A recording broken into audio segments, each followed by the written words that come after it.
அதான் பேசுறதெல்லாம் பேசி முடிச்சு இலவை கூட்டி பயிரை வச்சு நைட்டே முடிச்சு. அப்புறம் என்ன காலையில் என்னமோ விடிய விடிய உன்னை தூக்கி போட்டு நான் எடுத்த மாதிரியும் நீ என்னமோ அடி வாங்கிக்கிட்டு அப்படியே அங்கங்கே வீங்கி போய் கிடக்கிற மாதிரி இப்போ கன்னத்தில் அது கையை வச்சுட்டு உட்காந்துருக்க. கப்பல் கவுந்து போச்சு. கப்பல் கவுந்து போச்சா?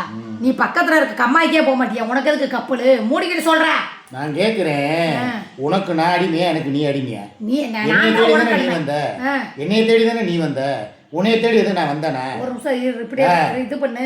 நான் அவார்டு வாங்குறதுக்கு சினேகா ஃபங்க்ஷனுக்கு மதுரைக்கு வந்தேன். சரி, அதுக்கப்புறம் திருப்பூருக்கு தேடி தேடி வந்துருக்காரு. என்னைக்கோ நடந்த அவார்டு எல்லாருக்கும் தெரியும். அவார்டு வாங்குறதுக்கு ஒரு ஃபங்க்ஷனுக்கு நான் வந்தா மூடிக்கிட்டு வந்தமா கை கொடுத்தமா போட்டாடுறமான்னு மூடிக்கிட்டு போகணும். டீயை குடிச்சா கிளாஸை வச்சுட்டு போகணும். டீ கடையே போய் விலைக்கு வாங்கக்கூடாது. திருப்பூருக்கு தேடி தேடி வந்தவன் எவன்டா? மதம் எனக்கு ஏதாவது ஏரியா தெரியுமா? ஒரு வார்த்தை கேட்கவா?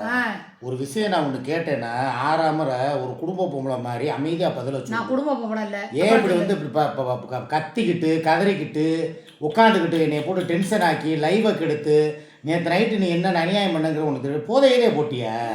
நான் கேட்குறேன், எனக்கு தெரியாம வருஷப்பிறப்பு அதுமா ஏதோ உங்க மிச்சம் மீதி இருந்த சரக்கு எடுத்து வாயிலெல்லாம் புழுதலுதா?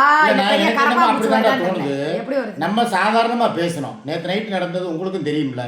நான் ஏதாவது அகம்பாவமாக 6 மணி லைவும் அப்படித்தான். அங்கே உட்காந்துட்டு இங்கே வர்றதுக்குள்ளே நம்பரை பிஸியில் போட்டேன், பிளாக்ல போட்டேன். சரின்னு சொல்லி இங்கே வந்து பார்த்தா மசாலா அரைக்க போனேன்டா, நானும் விட்டுட்டேன். அதுக்குள்ள பல பேர் பல கொஸ்டின் உன்னை கேட்டாங்க. மாமா 6 இப்படித்தான் மாமா எங்கேயோ ஓடி போறா, நீ என்னன்னு கவனி மாமா. அவன் பாலகுணாயம் வந்து திருப்புறம் விடுறதுல வந்து ஏதோ ஜாயிண்ட் போட்டுட்டு இருக்கான் போல, கப்ளிங்ஸ் போடுறானா இல்லை டங்கா சாட்டை எதுவும் ஓடிக்கிட்டு இருக்கான்னு சொல்லி அவங்களே என்னை கேட்டாங்க. நீ மசாலா தூக்குவாளியோட மத்திரம் வரலன்னா உன்னைய மசாலா அரைச்சு பொருளையும் தனித்தனியா எடுத்துட்டு போய் இங்க இருந்து நடந்த மிஷின் எங்க இருக்கு? அந்த வெங்காயம் வைக்கிது வர அந்த அக்கா கடைக்கு ஏற்ற மாதிரி அந்த அக்காவை கேட்குறியாக்கா? வண்டியில தானே வருவா நடந்து. இந்த வெயில்ல 3 இதையும் பூக்கி போடுறப்ப கையில சாப்பிட்டு 4:30 மணிக்கு உங்க ஊர்ல வெயில் அடிக்குதா? 4:30 மணிக்கு எந்த ஊர்ல வெயில் அடிச்சிச்சு? நான் போகும்போது 4:30 ஏன் பேசிக்கிட்டு தான் எப்படி 4:30 மணி வெயில் போறதுக்குள்ள அதை சூட்டோட எடுத்தாதான் 4:30 மணிக்கு பூராத்தையும் அள்ளி அவள் வறுக்க வேண்டியதெல்லாம் வறுக்க வேண்டாமா? தனித்தனியாக வறுத்து சாக்கில் போட்டு நான் கொண்டு போகும்போது மணி 5 மணி என்னமோ. சாக்கிலையா? அப்புறம் என்ன என்ன இதா? அப்புறம் சாக்கில் இருக்கிறதே ஒரு 5 கிலோ பொடி. இதுக்கு சாக்கு என்ன சாக்கில் வாங்கிட்டு இருந்தேன்? என்ன சாக்கில் வாங்கிட்டு இந்த இதில் போட்டு கொடுத்தேன் சாக்கு. அந்த சாக்கில் தான் மிளகா மல்லி இந்த வறுத்த சாமான் எல்லாத்தையும் போட்டு சூடு போகிறதுக்குள்ள கட்டணும். அந்த சாக்க நான் வேற ஏதாவது நொண்டி அதை ஒரு பக்கெட்டு மல்லி இந்த வாளி மல்லி ஒரு தனியாக இந்த சில்வர் வாளி மசாலா பிடிக்கிறதுக்கு இந்த வாளி எத்தனையோ கொடுத்து இங்கே இருந்து அங்கே நடப்பேன். அங்கே போனால் எல்லாம் வரிசையில் வச்சுருக்காங்க. அங்க உட்காந்து அரைச்சு அதை சாட்சா எடுத்து போட்டிருக்கேன். சும்மா தருவானா காசு? சும்மா நீ தருவியாடா காசு? மசாலாவை அரைக்கணும், அதை வறுக்கணும், அதை எடுத்து பாக்கெட் போடணும். என்ன போறாங்க இதுல இன்னொன்று சொல்லவா? நான் நல்லா கேட்டுக்கங்க. இன்னைக்கு என்ன தெரியுமா? அடுத்து தராசு கேட்குறேன். எடை போடுறதுக்கு தராசு வேணுமா? 1/2 கிலோவா பாக்கெட்டு போடுறதுக்கு. இதுக்கு இப்போ நான் தான் போய் காசு செலவு பண்ணணும். வந்த காசு எவ்வளவு, செலவு பண்ற காசு எவ்வளவு? ஒரு தராசு எப்படி 15,000 ரூபா வரும்லடா? 15 ரூபா வரும். 15,000 ரூபா எடுத்து வை. உங்ககிட்ட இப்படிதான் புடுங்கணும். என்னை ஏமாத்தி எப்படி காசு புடுங்குற? அப்ப என்ன பண்ணணும்? என்ன தினம் தான் வேண்டாம் லட்சக்கணக்கான பீஸை புடுங்குற, யூடியூப்ல வர்ற வருமானத்தை புடுங்குற, என் குடும்பத்துக்கு செய்ய விடாம காசை பூரா தடுக்கிறேன். நல்லா சொல்லிட்டா. ஒரு பெண்கள் வந்து படிப்பே இல்லைனாலும் வாழ்க்கையில முன்னேறணும்னு நினைக்கிறேன். இந்த மாதிரி பெண்கள் சொல்லணும், நீ சொல்லக்கூடாது. நீ மட்டும் ஆம்பளையா? நீ மட்டும் ஆம்பளையான்னு கேட்க. இந்த மாதிரி பேசக்கூடாதுன்றீங்க. நான் என்ன சொல்றேன், இந்த மாதிரி இருக்கிறவங்கள எத்தனை பேர் பாராட்டுவாங்க. எனக்கு படிப்புல இருந்தாருங்க காலையிலேயே திறந்து காட்டக்கூடாது. இதுல வந்து அந்த ஆர்டர் கொடுத்தவங்க இந்த மாதிரி எனக்கு தெரிஞ்ச வார்த்தை என்னது அட்ரஸ் இல்லடா. நீ சும்மா இருப்பா. அதை வச்சு அவங்க உட்காந்துக்கிட்டு எழுதிக்கிட்டு இருப்பாங்க அங்க கமெண்ட்ல. எனக்கு தெரிஞ்ச வாக்குல எழுதி அவங்க எப்ப காசு கொடுத்தாங்க, எத்தனை பேர் கொடுத்துருக்காங்கன்னு சொல்லி இப்ப அட்ரஸ் இங்கிலீஷ்ல பூரா இருந்துச்சு. இந்த எடுவட்டான ஏதோ 4 எழுத்து படிச்சிருக்கானாம்டா. ஒரு 6 பேர் அட்ரஸ் எழுதியாச்சு. 4 எழுத்து இல்ல, பி எகனாமிக்ஸ். பால்வாடி பக்கத்து கூட போனதில்ல. ஒண்ணு கடிக்க பேல்ற கூட பால்வாடி பக்கத்து போயிருக்க மூதேவி. இது போய் பி எகனாமிக் படிச்சிருக்கான். ஏதோ அட்ரஸ் இதுல எழுதி கொடுறா. இதை வச்சு அவனை நான் எழுத சொல்லி பாத்துக்கங்க. ஒரு படிப்பறிவு இல்லை. ஆனா ஒருத்தனை சேலஞ்சு விட்டேன் நேற்று கமாண்ட்லேயே வந்து, நீ இந்த வாரத்தோட சரி அடுத்த வாரம் நீ மூடிடுவேங்கிற. டே இதை வேற லெவலுக்கு நான் கொண்டுட்டு போய் நான் காட்டலைண்ணா. நான் உண்மையாலுமே சொல்கிறேன். நான் இதே பொழப்பா நான் இறங்கிட்டா அவ்வளோதான் முடிஞ்சு. இதுவே இப்போ 10வது அந்த பிள்ளைகளுக்கு நான் திருப்பி போய் நான் வாங்கணும். அடுத்த ரவுண்டு ஆர்டர் போட்டு வந்துருச்சு. எல்லாம் அட்வான்ஸ் கொடுத்துருச்சுங்க. நான் தான் எனக்கு அட்ரஸ் நான் இனி என்ன பண்ணலான்னு இருக்கேன்னா, அண்ணன் நம்பருக்கு வாங்க. அண்ணன் நான் கொடுக்குற அட்ரஸுக்கு நம்பருக்கு வந்து இன்னொரு நம்பர் இருக்குது, அதுக்கு அட்ரஸ் அனுப்புங்க. ஏன்னா என் அண்ணனோட வாட்ஸ்அப்பில் வந்து கண்டுபிடிக்க முடியல. இப்போ காலையில் அந்த சுந்தரிப்புல அட்ரஸை கண்டுபிடிக்கிறதுக்குள்ள எனக்கு போதும் ஆகி போச்சு. சிவகங்கை மாவட்டம் அதனால அண்ணன் வாட்ஸ்அப்புக்கு வாங்க, படம் போட்டால் ஸ்க்ரீன்ஷாட் அனுப்பிடுங்க, அண்ணன் சொல்கிற நம்பருக்கு அட்ரஸ் அனுப்பிடுங்க. எனக்கு ஈஸியாக போயிடும். ஏன்னா அந்த நம்பர் யாருக்குமே தெரியாது, எங்களுக்கு மட்டும் தான் தெரியும். சரி, நான் கேட்குறேன், ஏன் ஒரு யூடியூப்பில் இருந்தால் அதில் சம்பாரிச்சா இந்த சைடு பிஸ்னஸாக ஒரு மசாலா வச்சு மாதம் 10 ரூபா சம்பாதிக்க கூடாதா? எங்களுக்கு இனிமே தான் பண தேவைகள் நிறைய இருக்குது, புரியுதா? ஏன் இதை வச்சு ஏண்டா டேய், நான் ஒரு உதாரணத்துக்கு என்ன சொன்னேன், அந்த சாந்தாவும் அந்த அண்ணன் பேர் என்ன, ராஜா அண்ணன், இவங்க 2 பேருமே அவ்வளோ நல்லா சம்பாதிக்கிறாங்க. எதுக்கு அந்த பழைய இரும்பு எடுக்கிறதெல்லாம் ஏன் விடாமல் இருக்காங்க? அது அவங்களுக்கு வந்து தொழில் கை கொடுத்தது. இப்போ வரைக்கும் அதை மறக்காமல் பார்த்துக்கிட்டு இருக்காங்க. 1000 கிடைக்குதோ 2000 கிடைக்குதோ அந்த தொழிலை விட்டாங்களா? எப்படி வீடு கட்டியிருக்காங்க? நாங்கள் மட்டும் எப்போ பார்த்தாலும் குண்டு சட்டியில் குதிரை ஓட்டுற மாதிரி யூடியூப் எத்தனை நாளைக்கு உங்களுக்கு நிரந்தரம்? இவங்க திட்டம் என்ன தெரியுமா? இவங்க நம்ம லைவ் போட்டுக்கிட்டே இருக்கணும், இவங்க வந்து நம்மளை கலாய்க்கணும், திட்டு வாங்கிக்கிட்டே இருக்கணும், இவங்க நம்மளுக்கு மன உளைச்சலை கொடுத்துக்கிட்டே இருக்கணும்னு நினைக்கிறாங்க. நம்மளை அடுத்த கட்டத்துக்கு போட மாட்டேங்கிறாங்க. இதுலேயே நீ குண்டாச்சட்டிக்குள்ளேயே குதிரை ஓட்டுங்கிறாங்க. இப்போ இது பெருமை தான் போடுவாங்க. என்ன போடுவாங்க தெரியுமா? எங்கள் அக்காவுக்கு எழுத கூட தெரியல, ஆனால் அரையும் குறையுமா பேர் எழுதி வச்சுனாது. ஆனால் தொழில் தெரியுதுல்ல, அத பாரு. ஒரு மசாலா படிக்க தெரியாதனால கையில ஒரு தொழில் வச்சிருக்கால, தோழிக்கிட்ட நான் மறந்துட்டேன், அன்னைக்கு அவ செஞ்சு கொடுத்தது. ஆஹா, நம்ம பிசினஸ்ன்னு சொன்னா எதுவும் இது பண்ணி வேணா, அவ சீக்கிரட்னு சொல்லியிருக்கா. அக்கா உனக்காக தான் நான் அதை செஞ்சு கொடுத்தேன், நீ யாருக்கிட்டையுமே சொல்லக்கூடாது, காய போடும்போது கூட நீ யார்ட்டையும் காட்டக்கூடாதுக்கா அப்படின்னு சொல்லி சொன்னான். அவள்கிட்ட ஃபோன் பண்ணா அவள் தூங்கிட்டு இருந்தா. இல்லடி தீந்து போச்சுடி, எதாதடி வருத்த என்னடின்னு அப்படியே நேக்கா கேட்டு அதே மாதிரி செஞ்சு அதே மாதிரி பக்குவத்தில் அதே கலர் முதற்கொண்டு அதுதான் அவன் வந்து ஒரு சீக்ரெட். என்ன தெரியுமா? இப்போ வந்து நான் நேற்று அரைச்சல்ல அந்த மசாலாவும் ஒரு நிமிஷம் பேச வரேன். இவருடைய சுய புராணத்துக்கு அளவே இல்லடா, இந்த போயிட்டாடா ஏதோ ஒன்று மசாலாவை எடுத்து கலர் காட்ட போறான்னு நினைக்கிறேன். ஐயோ, இவ பயாஸ்கோப்பு படம் இங்க ஓடி அடங்க மாட்டேங்குது. என்னது இந்த வந்துட்டாடா கிண்ணத்தோட, இது ஐயோ தூக்காளி தூக்கிட்டாடா. குண்ட சரி, இது வந்து நம்ம பழைய மசால், இது வந்து நம்ம அரைச்சு 3-4 மாசம் ஆன மசாலா. ஆமா, ஓகேவா? ஆமா, இது வந்து நம்ம அரைச்ச மசால். இதுக்கு என்ன வித்தியாசம் இருக்கு? ஒண்ணும் ஒரே மாதிரி தான் இருக்கு. இந்த ரெண்டே இதை விட என்ன கலர் கூட இருக்குது. ஏன்னா இது அரைச்ச உடனே அப்படிதான் இருக்கும். இதனால லைட்டா அந்த காரம் எல்லாம் போகும்ல, கலர் மாறுதே. இது வந்து இதை விட இது கலர் வந்து டார்க்கா இருக்குடா. இது நேத்து அரைச்சதுடா. ஓ, நாளாக அந்த கலர் கொஞ்சம் மாறும். பரவாயில்ல. இது வந்து புது மசாலா. எனக்கு இருக்கிறதே இவ்வளவுதான்டா. இதை தான்டா நான் 1 மாசத்துக்கு வச்சு ஓட்டணும். இப்ப என்ன பண்றான்னா வந்திருக்கிற மசாலா பூரா போயுமே எல்லாருக்கும் பாக்கெட்டை போட்டு டிஸ்போஸ் பண்ண போறான். எங்களுக்கு தேவையில்லை, உங்களுக்கு இதுதான் இந்த கலர். எத்தாடி பாக்குறதுக்கே நல்லா இருக்கேப்பா. மிஸ்டர் கேக்குறாரு எவ்வளவு போடணும் அக்கா, கலர் வந்து இது போட்டுறலாம்பா, 1 குழம்புக்கு 1 கிலோ சிக்கனுக்கு. அத சொல்லிரு. ஏடி பிள்ளை அந்த பிள்ளை பாட்டுக்கு நிறைய அள்ளி தட்டி உங்க வீட்டுக்கார கார சாரமா எனக்கு வெச்சு குடுன்னு கேட்டா புருஷன்காரங்களுக்கு புடிக்கிற போகுது. பார்த்து அளவா போடுங்க. பாருங்க கலர் தெரியுதா? இதுதான் நான் அரைச்சிட்டு வந்த மசாலா. நேத்து நிறைய பேர் கேட்டீங்க, நான் திறந்து முள்ளா காட்டக்கூடாது ஏன்னா கண்ணு போட்டு போயிடும் அப்படிங்கறனால தான். எவ்வளவு பெரிய இரும்ப கட்டப்பையில போட்டு போகணும் தெரியுமா உங்களுக்கு? டிவி ஸ்டாண்ட் இருக்கு பின்னாடி இருக்கிறது, அதை போட்டு போனேன். இதுதான் சுத்தத்துக்கு இல்லடா, கண்டிஸ்டி படாம இருக்கிறது. அதனால இந்த பாருங்க, இதுதான் நேத்து அரைச்சது. இது என்னோட பழைய மசாலு. இது வந்து எங்களுக்கு போதும் 1 மாசத்துக்கு. இதுவே நாங்க 1 மாசம் யூஸ் பண்ணுவோம். சரியா? அதனால நீங்க பார்த்து போட்டுக்கோங்க. இது வந்து சரி, இப்படி சொல்லி இருப்பா அந்த பிள்ளைகளுக்கு. இதை கொண்டா அந்த டப்பாவை, இந்த டப்பாவுல நீயே புடி. இந்த ஸ்பூன்ல எவ்வளவு போடணும்? இதுல இந்த கொட்டி நான் அனுப்புறேன் வேற ஸ்பூனு, ஆர்டர் போட்ட ஸ்பூன். இந்த பாருங்கடி, எல்லார் வீட்லயும் இந்த ஸ்பூன் தான் இருக்கும். சரி, இந்த ஸ்பூன் இருக்குது அப்படின்னா 1 கிலோவுக்கு இந்த பாருங்க கரெக்டா இப்படி எடுங்க.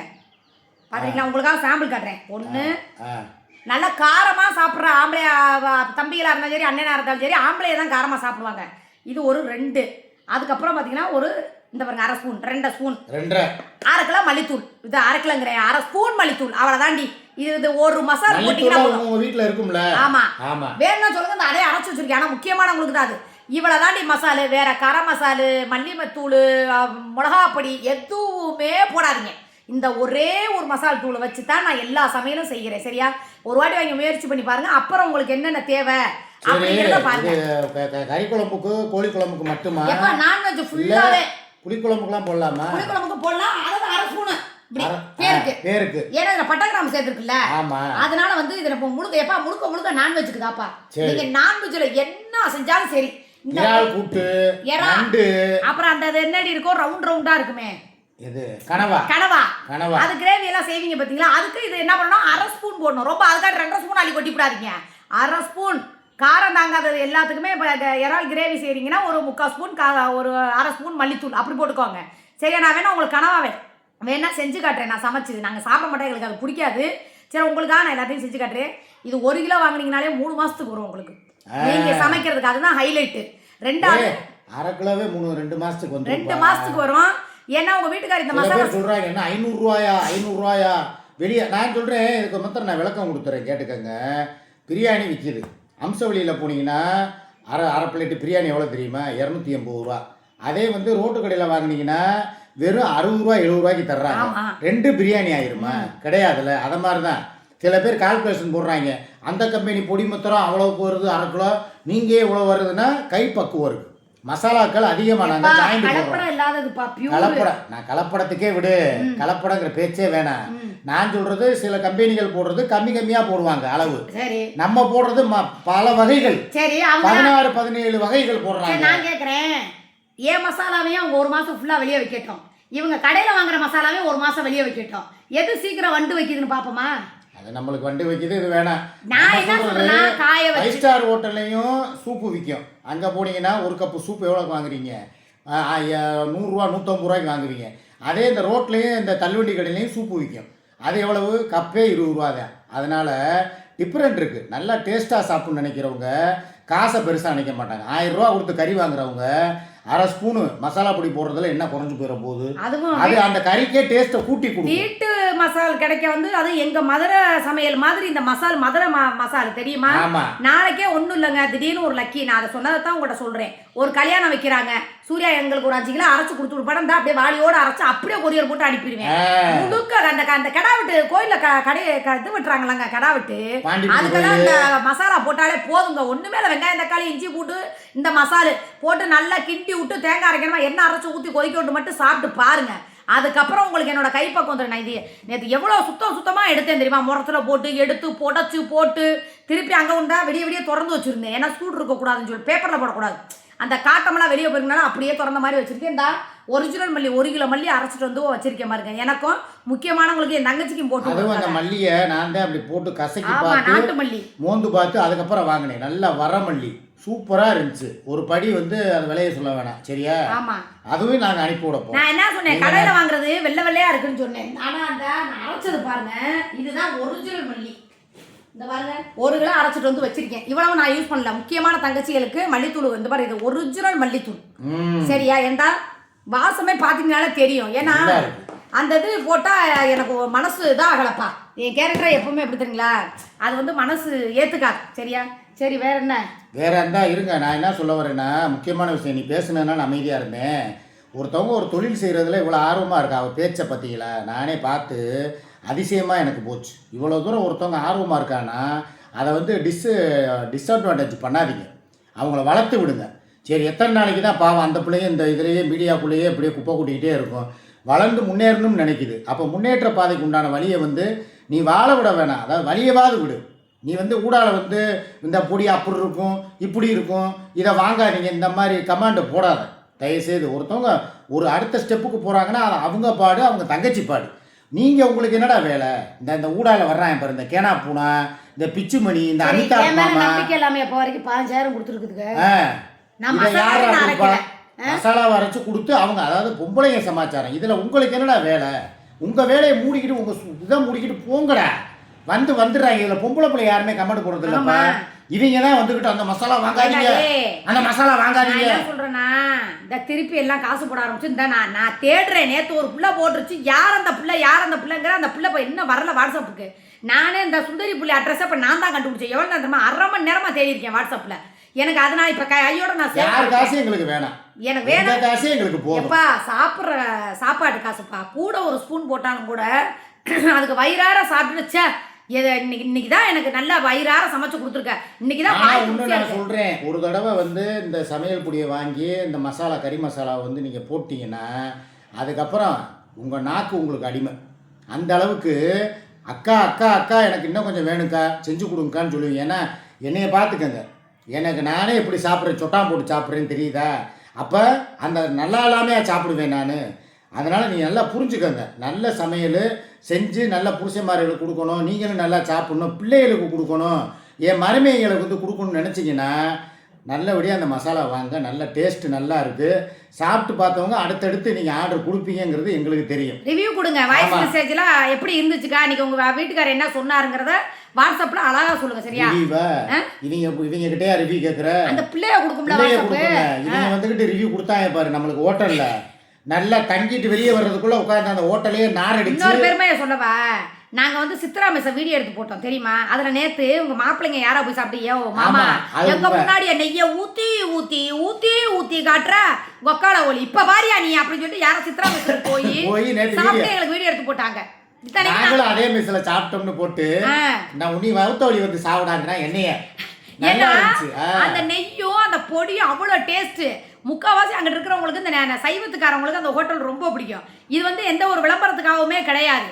காசும் கம்மியா இருக்கணும், ருசி இல்ல. நம்ம போட்ட விளம்பரத்தை பார்த்து அந்த கடையில போய் ஒருத்தன் சாப்பிட்டு வீடியோ போட்டிருக்கான்னா அப்ப எந்த அளவுக்கு அது ரீச் ஆயிருக்குது, நம்மளுடைய நேம் எந்த அளவுக்கு ரீச் ஆக போய் போயிருக்கேன். நாளைக்கு அந்த பக்கம் போகும்போது அந்த கடைக்கு போகணும்னு அவனுக்கு தோணி இருக்கு பாரு.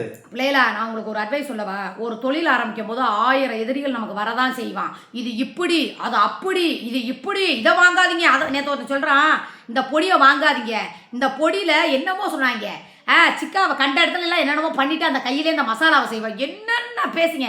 என் தங்கச்சிகளுக்கு தெரியும்டா, எங்க அக்கா எவ்வளவு பெரிய சுத்தக்காரி. நீ அடுப்படியவே அவளை சுத்தமா வச்சிருக்க, வீட்டை அவளை நீட்டா வச்சிருக்க, உன்னைய அவளை நீட்டா வச்சிருக்க, நீ எப்படி இருப்ப? உன்னுடைய பொடியும் இருக்கும். ஆமா, அவங்க மெண்டல் பேரு அவங்க கிடக்குறாங்க. பொடி என் தங்கச்சியை வாங்குதோ இல்லையா? எப்படி தெரியுமா? தானும் படுக்க மாட்டானுங்க, தள்ளியும் படுக்க மாட்டாங்க. உங்களுக்கு ஒரு உதாரணம் தாண்டி சொல்றேன். ஒரு முயற்சி எடுத்துட்டீங்க, ஒரு பிசினஸ் ஆரம்பிச்சிட்டீங்கன்னா 1000 தடைகள் வரத்தான் செய்யும். அதெல்லாம் உடைச்சிட்டு நீங்க முன்னேறி போயிட்டே இருக்கணும். தாப்பா நம்ம கருவாடு வியாபாரம் போட போறோம்னு என்ன சொன்னாங்க, இவளே கருவாடு, இவளுக்கு எதுக்கு கருவாடுன்னாங்க. ஒரு ஹோட்டல் ஆரம்பிக்க போறோம்னு கெடுத்தாங்க, நைட் வியாபாரம் பார்க்க போறோம்னு கெடுத்தாங்க.